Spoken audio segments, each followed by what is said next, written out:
नमस्कार। Star TV Bihar के live show में आपका एक बार फिर से बहुत बहुत स्वागत है। बड़ी खबर आ रही है जनता दल यूनाइटेड के अंदर से। जो दो बड़े कर्णधार कहिए, दो बड़े पिलर कहिए, दो बड़े शुभचिंतक कहिए नीतीश कुमार के, ललन सिंह और संजय झा, क्या दोनों में दूरी हो गई है? कोई टकराव हो गया है या पहले जैसी जो तालमेल था, जो ट्यूनिंग थी, उसमें कमी आ गई है? तो खबरें यही है कि दूरी बनी है, तालमेल घटा है और जो बॉन्डिंग थी उस बॉन्डिंग में दरार आ गई है। और इसका कितना बड़ा असर पड़ सकता है जनता दल यूनाइटेड में, इसकी कल्पना करना भी मुश्किल है। और चिराग पासवान ने लगता है कि सीमांत मृणाल के नाम पर अंतिम मुहर लगा दी, तो देखते रह गए हुलास पांडे और टिकट ले लिया चिराग पासवान के भांजे ने। और नीतीश कुमार एक्टिव हुए हैं एमएलसी चुनाव को लेकर। बहुत सारे नेता जो इधर उधर भटक रहे हैं, सब नीतीश के शरण में जा रहे हैं कि हमको एमएलसी बनाइए, और नीतीश कुमार उनको कह रहे हैं कि हम विचार कर रहे हैं, आप इत्मीनान रहिए, बहुत जल्द अपने पत्ते खोलेंगे। मतलब सुपर एक्टिव मोड में नीतीश कुमार हैं। लेकिन आज के इस लाइव में जो सबसे बड़ी खबर है, दूरी और दरार ललन सिंह और संजय झा के बीच क्यों आ रही है? इतना अच्छा तालमेल अभी दिल्ली में जो भोज हुआ था, सम्राट चौधरी ने दिया था, उसमें भी साफ दिख रहा है कि दूरी है दोनों लोगों में। क्या श्वेता गुप्ता जो मंत्री बनी है, शिवहर से विधायक बनी है, वो मूल कारण है? क्या ललन सिंह को अंधेरे में रखा गया श्वेता गुप्ता को मंत्री बनाने पर? और ये जो आनंद मोहन वाला प्रकरण जिंदा हो गया है, इस पर भी गौर करिए।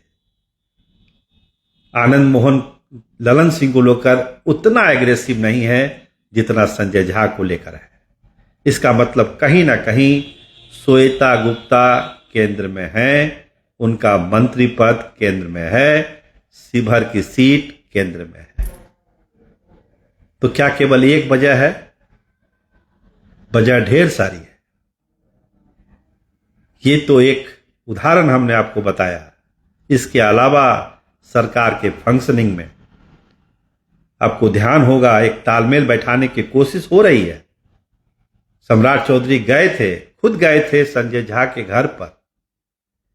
अमूमन ऐसा होता नहीं है, लेकिन सम्राट चौधरी गए थे संजय झा के घर पर। बहुत सारी बातें हुई उसमें। और नीतीश कुमार जो इधर आपको नाराजगी दिख रही है, जो विजय चौधरी वाले मामले में हमने आपको दिखाया भी था कि आके एक एक चीज का हिसाब दीजिए, इसके मायने को समझिए। विजय चौधरी दिल्ली में एक्टिव हैं, विजय सिन्हा दिल्ली में एक्टिव हैं, प्रधानमंत्री से मिल रहे हैं।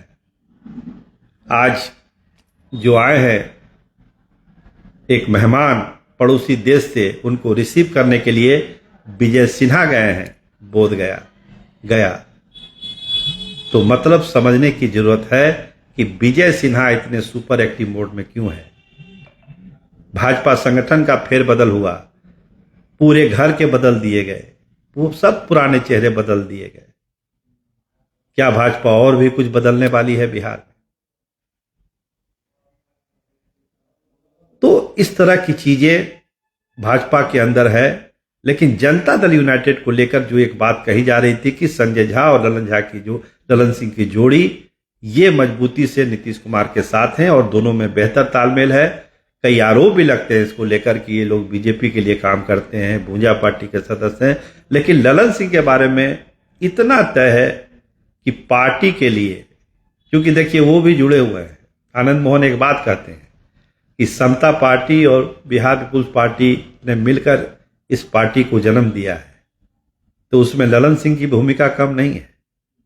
तो आप जो देखते हैं थोड़ा सा सॉफ्ट कॉर्नर ललन सिंह के लिए आनंद मोहन का, उसकी एक वजह यह भी है कि समता पार्टी से जुड़े हुए लोग सब हैं।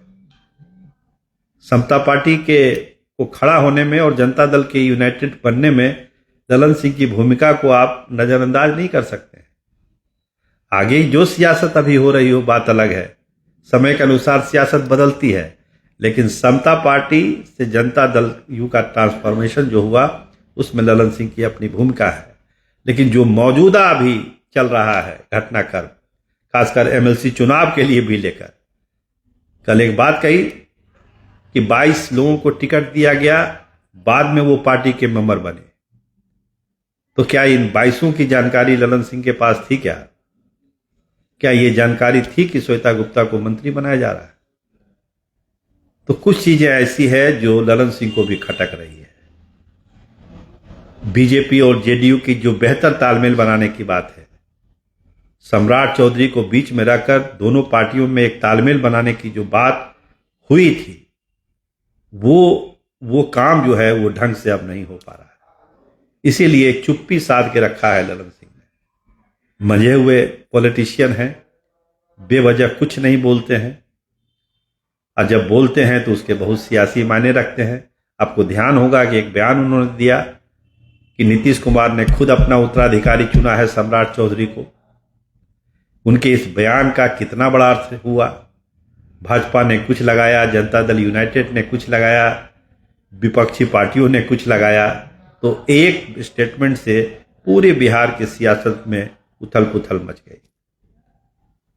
अब आनंद मोहन के एक थैली वाले बयान से कोहराम मचा हुआ है, आगे की भी उनकी तैयारी है। संजय झा पर एग्रेसिव हैं, ललन सिंह पर कम बोल रहे हैं आनंद मोहन। तो कहा जा रहा है कि कहीं ललन बाबू का सह तो नहीं प्राप्त है आनंद मोहन को, इस तरह की भी चर्चा होती है। लेकिन दोनों अपनी अलग अलग सियासत करते हैं। ललन सिंह और संजय झा के बीच जो बॉन्डिंग आज से सरकार चुनाव के समय या चुनाव के बाद जो था उसमें कमी आई है, ये बिना किंतु परंतु के कहा जा सकता है। तालमेल घटा है तो स्वाभाविक है इसका असर सरकार के कामकाज पर भी पड़ रहा है, पार्टी को मजबूत करने में भी बन रहा है, और इसमें सबसे बड़ी परेशानी नीतीश कुमार को हो रही है। अभी हमने कहा ना, नीतीश कुमार भी पत्ते नहीं खोल रहे एमएलसी चुनाव को लेकर। एक एक चीज का हिसाब मांग रहे हैं कि क्या हो रहा है सरकार में। बहुत सारे नेता मिल रहे हैं उनसे जाके कि हमको बनाइए। तो अब देखिए एमएलसी वाली जो लिस्ट निकलती है, हालांकि श्रवण कुमार ने कल एक 4 सीटों पर अपना दावा वाला बात कहा है, तो नीतीश कुमार के कंसेंट से ही कहा होगा। इसमें भी है कि 3 सीट पर बनाने की कोशिश हो रही थी जनता दल यूनाइटेड की, लेकिन नीतीश कुमार के कहिए कि भावनाओं को आगे बढ़ाया श्रवण कुमार ने 4 सीटों पर अपना दावा साफ साफ ठोक दिया। तो कहीं न कहीं इस लेवल पर भी रस्साकसी चल रही है जनता दल यूनाइटेड के भीतर। तो इसका असर तो एमएलसी चुनाव पर भी पड़ेगा निश्चित तौर पर, और जनता दल यूनाइटेड में जो आगे की सियासत होनी है इस पर पड़ेगा, क्योंकि आनंद मोहन फैक्टर को अगर नहीं रोका गया, देखिए लगातार उनके पक्ष में लोग गोलबंद हो रहे हैं। देखिए महेश्वर सिंह का भी जो कल बयान आया है, उन्होंने क्या कहा कि आनंद मोहन कभी थैली दे सकते हैं क्या? उस तरह के नेता है क्या? थैली देने वाले नेता आनंद मोहन नहीं है। और वही बात कही जो आनंद मोहन कहते हैं कि नीतीश कुमार को जो है अंधेरे में रखा गया, अंधेरे में रखकर उनसे सत्ता का हस्तांतरण करा लिया, ये महेश्वर सिंह ने भी कहने लगे। तो एक राजपूत नेताओं और विधायकों की भी एक गोलबंदी धीरे धीरे ही सही, लेकिन आनंद मोहन के पक्ष में शुरू हो गई है। ये कहीं ना कहीं नुकसान पहुंचा सकता है जनता दल यूनाइटेड को और सम्राट सरकार को। तो जल्द से जल्द इससे निपटना होगा, और ललन सिंह और संजय झा के बीच जो दूरी बनी है इसको तो नीतीश कुमार ही दूर कर सकते हैं, दूसरा कोई दूर नहीं कर सकता। तो देखिए नीतीश कुमार क्या करते हैं। लेकिन इस बीच एक खबर आपको ये बता दें कि चिराग पासवान ने सीमांत मृणाल के नाम पर अपनी मुहर लगाई है एमएलसी के टिकट के लिए। तो हुलास पांडे, जिनको बहुत उम्मीद थी कि वो उनको बना दिया जाएगा एमएलसी, उनको इस बार निराशा हाथ लगी है और वो टिकट सीमांत के खाते में चली गई है। कैमरामैन विमल यादव के साथ मैं सरोज सिंह। आप देखते रहिए स्टार टीवी बिहार। हमारे चैनल को फॉलो करिए, लाइक करिए और खबर को शेयर जरूर करिए। आपका बहुत धन्यवाद। आपका एक बार फिर से बहुत बहुत शुक्रिया।